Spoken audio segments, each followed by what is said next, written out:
نقاشی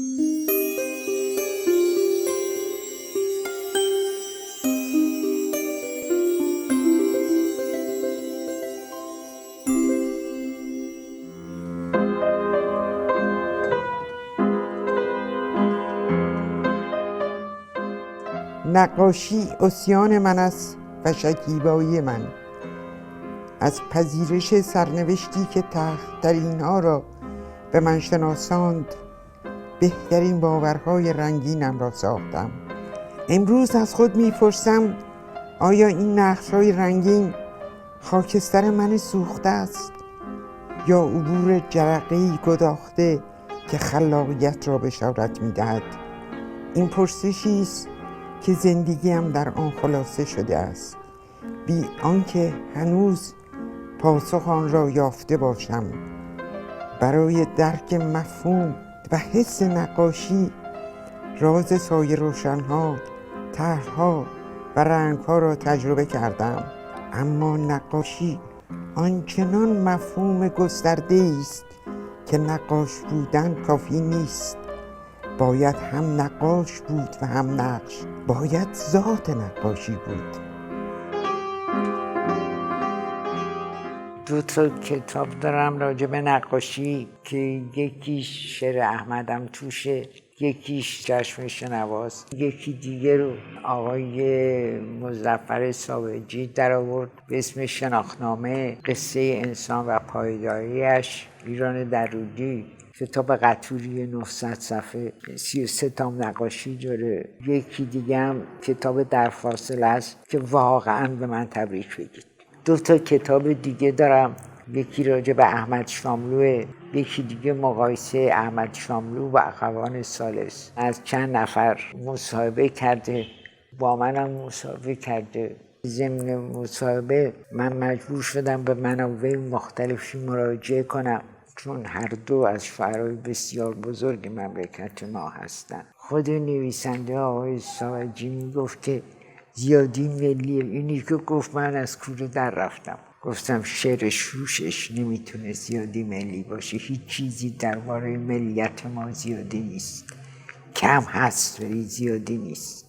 ما یادمون رفته کی هستیم. یادمون رفته تاریخمون چی بوده. کجا بودیم کجا رسیدیم.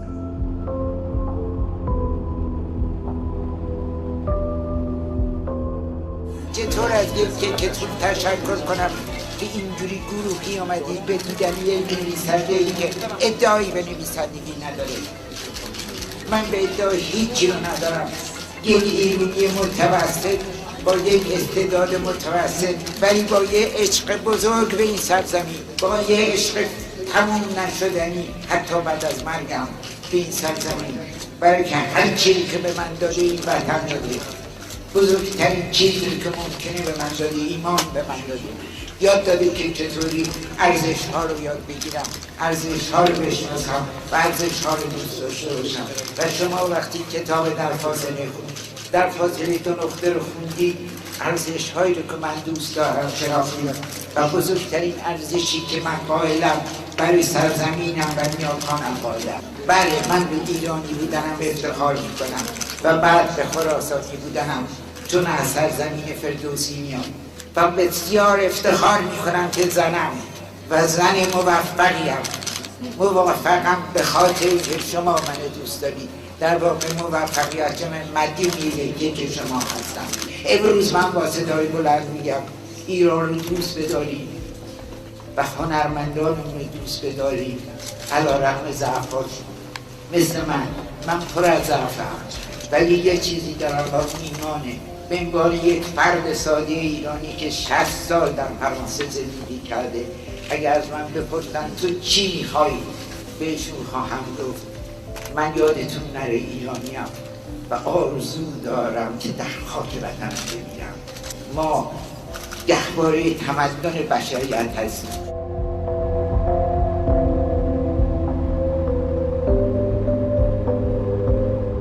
اصل وجود من، اصل نقاشی من بعد از خدا یک کلمه دیگه میچرخه: ایران. آدمیم که این سرزمین و مردمش رو و تاریخش رو بسیار دوست می‌دارم. ولی قبل از همه اینا زندگی رو دوست دارم که به من یه حرفه این شکلی داده که من وقتی نقاشی میکنم درد یادم میشه.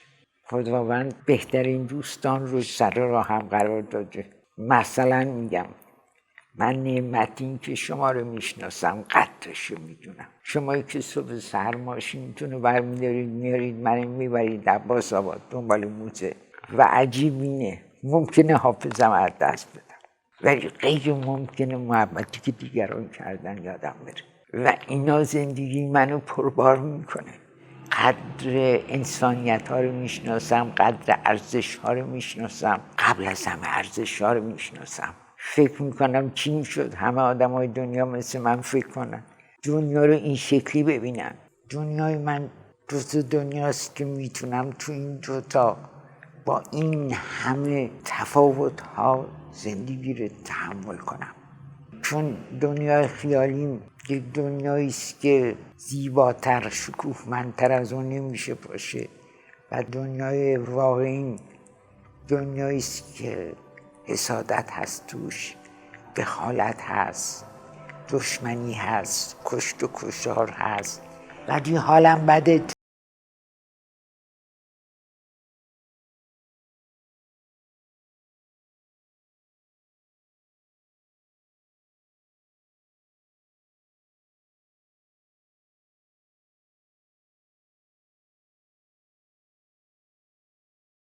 بعد از فروش خونم در پاریس برای اینکه هزینه ساختمان موزه رو بدم از اون موقع آمدم ایران و دنبال این که بنیادم رو بذارم بفروشم. ارث میراثی که داشتم 6 سال گذشتم که از فروش خونم پاریس میگذره. هر سال عیدها تا به حال رفتم برای دکتر دوام، چون بعد از سرطان عوارضش مجبورم میکنه که تحت نظر باشم. برای اینکه مثلا در اثر برق زیادی که دادن بعد از سرطان رگ پام سوزوندن، راه نمیتونم برم. مال این نیست که شکستگیش سر جاش، رگاش خوش شدن، اونه مجبورم برم. بعد عوارض بسیار بدی داره سرطان. خود سرطان اصلا مسئله ای نبود، جراحیش موفق بود. حتی برام معجزه زندگیم بود. سرطان روبرو شدم با مرگ. اونجا برخوردم خیلی عجیب بود. دکترها مونده بودن، باور نمی‌کردن. من دعوت شدم دانشگاه یل. دکتر به من گفت خبر بدی دارم برات. گفتم خبر بد تو برای خودتون نگه دارید، من اصلا نمیخوام بدونم. شما سرطان من عمل کردید یا نه؟ گفت ها. گفتم بعد خوبش دیگه چه فرقی میکنه به من؟ گفت آخه شما 2 تا سرطان داشتی. گفتم شما عملش کردین یا نه؟ برش داشتین یا نه؟ من اصلا اعتقاد نداشتم که من سرطان دارم. شما گفتین حالا شما به من میگین خبر بد داشتین، ولی من خبر بدتری دارم برای شما. و خبر بدم اینه که من 15 روز دیگه باید دانشگاه باشم. سخنرانی دارم، آرزو داشتم که این کارو بکنم. چه به شما بگید، شما نخواهید. من با صندلی چرخ دارم شده میرم برای این سخنرانی. این خبر بد باید برق بذاری. من بد، چون اگر برای خاطر این برق گذاری که شما میخواید بکنید که معتقدید که باید حالا شروع شه، من سرطان خواهم گرفت. اون وقت سرطان خواهم داشت. ول کنید. میگید عملم کردید، حالا دیرتر بذارید. من دارم میرم. این مقدسات هم قسم. رفتم 11 تا سخنرانی زنجیری تو شهرهای آمریکا گذاشتم و 11 تا نمایش. کی میتونه باور کنه؟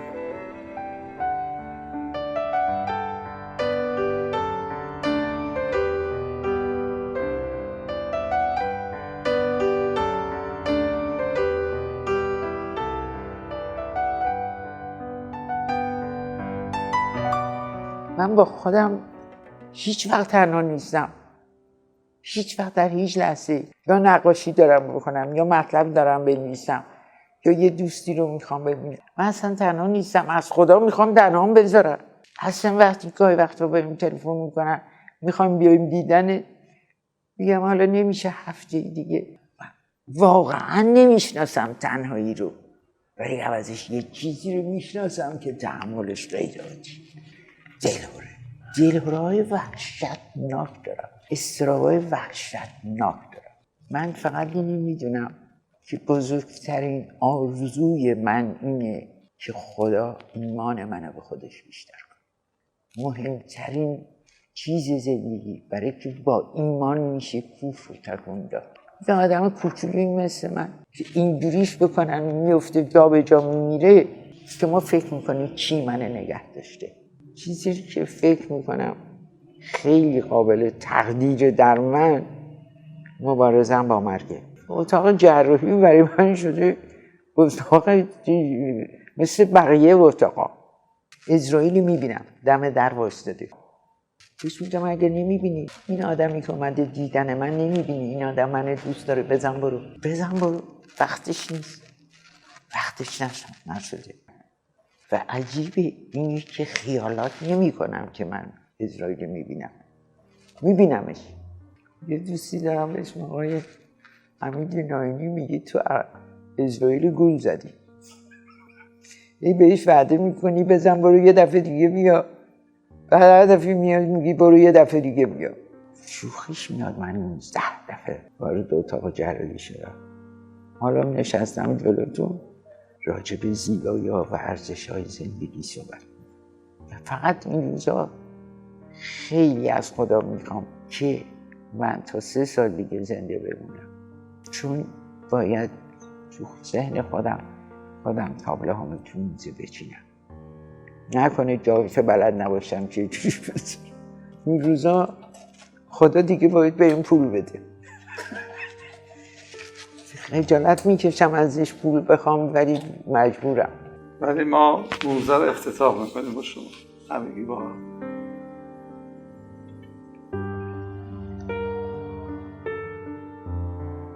به این آرزو برسم، باز به خدا من جر میزنم.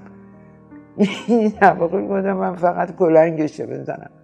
حالا پشیمون کردم میگم خدا برم تابلوام هم خودم بچینم. حقشه، استحقاقش دارم.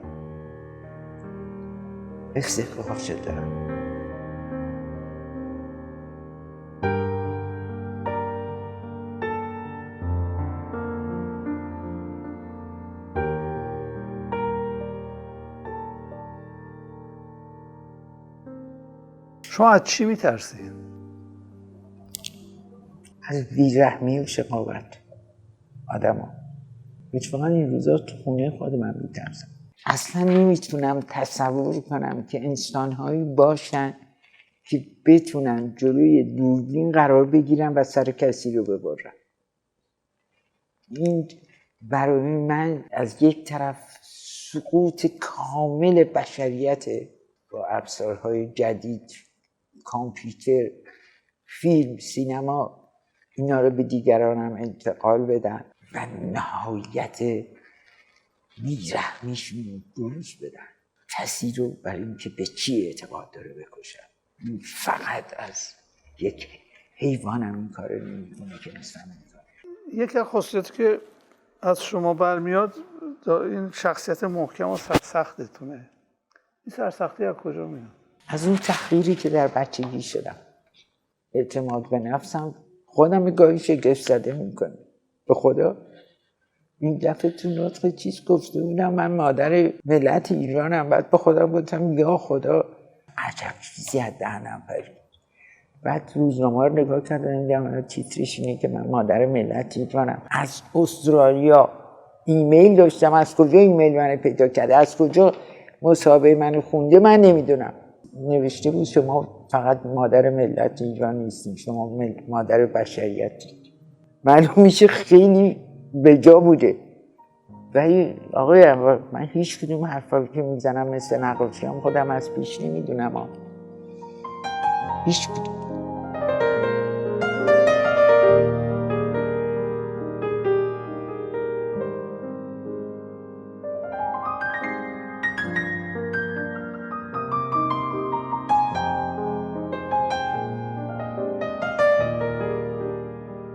الان بزرگترین چالش شما در حال حاضر چیه؟ به اتمام رساندن این موزه با بالاترین کیفیتی که یک موزه در دنیا تا به حال داشته. شما هیچ وقت ناامید هم میشین؟ ناامید میرم دنبال این که اصل قضیه رو ببینم. وقتی میبینم برای یک کاری که من احساس ناامیدی میکنم پشتش چیزای دیگه است، نه، در واقع دچار ناامیدی کاذب میشم. ولی مثلا هیچ وقت ناامید نمیشم از رحمت خداوند، هیچ وقت. در بدترین لحظات میگم اگر خدا تا به حال حضورش رو به من ثابت کرده دلیل نداره که من بتونم ناامید شم، ولی میرم دنبال پیدا کردن دلیلش.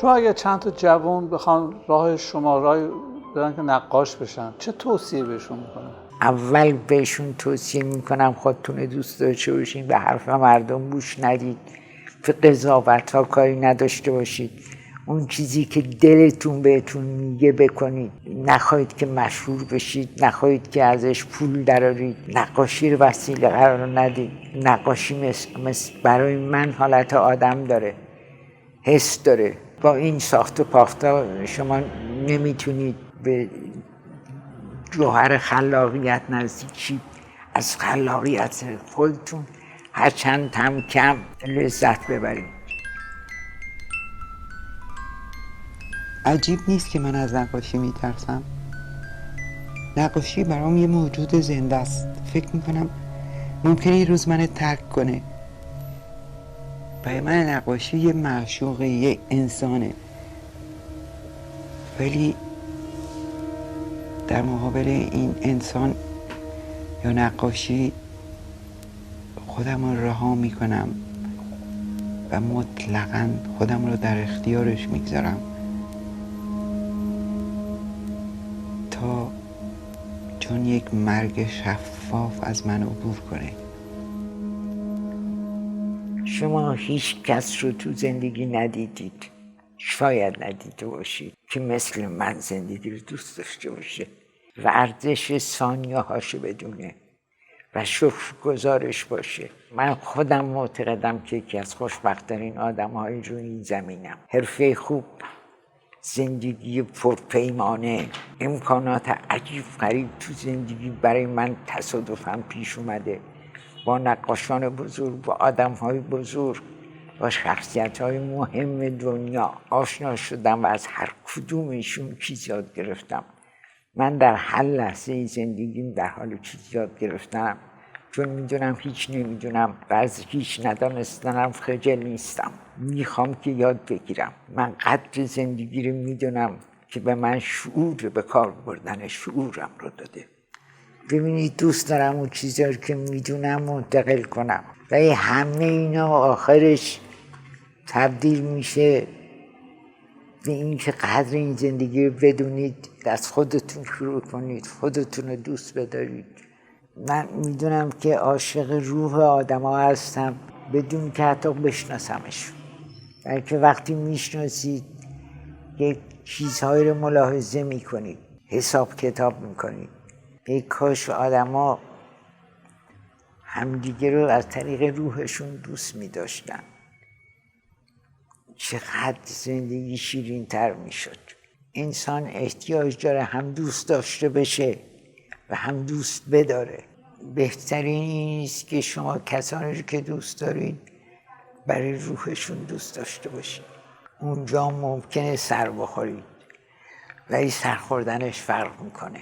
جنسیت مطرح نباشه، فراجنسی باشه، توش تمنا وجود نداشته باشه، بازگشت نباشه، عشق بلا شرط باشه. به قول شما خیلی از زندگی که کردم راضیم.